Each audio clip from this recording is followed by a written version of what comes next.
Whether you're a rookie or a master, you know that anomalies are what makes the zone special. Hello stalkers, and welcome to the Anomalous Dugout. In this video, we will showcase everything we could find about electrical anomalies. So suit up stalkers, we're going to the zone. Electrical anomalies are like very unstable pockets of static electricity. Any object entering the anomaly will trigger it, instantly receiving a powerful shock. They are easily recognizable by their bluish colors, sparks, and electricity noises. The zone is full of energy, including electricity, making electrical anomalies one of the most common hazards. The electro is a small area that has accumulated a lot of electric energy. When activated, it explodes in a burst of arcing electricity and then deactivates for a very short time. This allows stalkers to trigger it with a bolt and quickly run through without taking any damage. Still, most stalkers prefer to avoid this, as a simple misstep will likely cause death. This anomaly alone represents most of the electrical anomalies in the zone and can be found anywhere. Devices that formerly used electricity are more likely to be the home of electros, like power lines for example. In Shadow of Chernobyl, it creates the sparkler, flash and moonlight artifacts.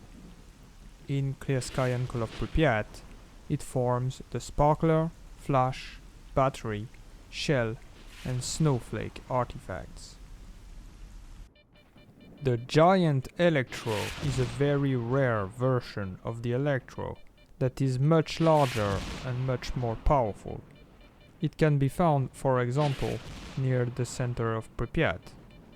This one is particularly dangerous because it just looks like a normal electro, but actually has a much wider range.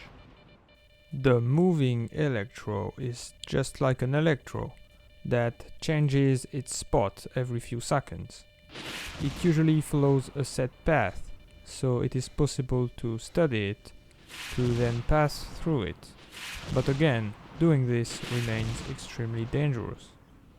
This anomaly can be found in Shadow of Chernobyl in two tunnels, one in the cordon and one in the Agroprom underground.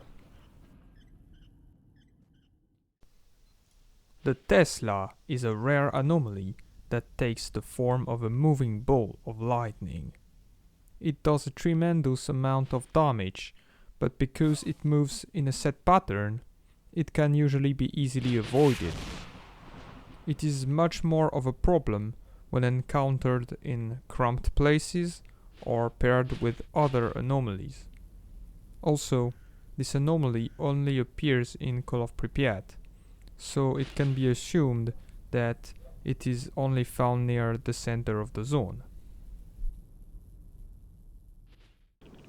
The EMI, short for electromagnetic interference, is a very rare anomaly that can be found near the CNPP. When triggered, it will create a storm of electricity that goes on for a short time before exploding. It can be seen in action against military choppers during Operation Monolith, which is quite impressive.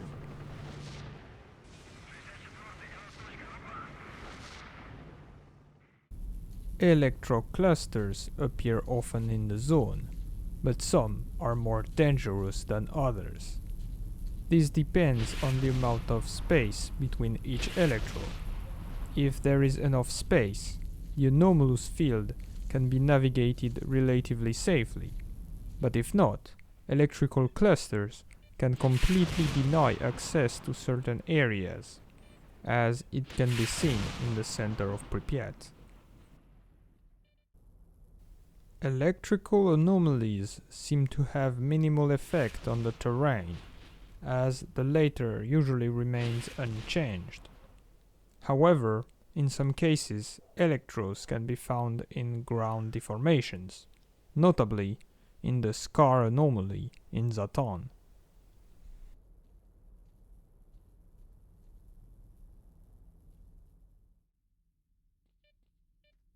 In Shadow of Chernobyl, it is possible to become invulnerable to electricity by equipping 4 or 5 battery artifacts. Even better, using this technique, you can heal yourself and repair your armor while standing in an electro anomaly. Note that using 5 artifacts will make this process faster than using only 4. It is unclear if this is a bug or a feature, but it might be the result of an unknown interaction between the anomaly and these artifacts.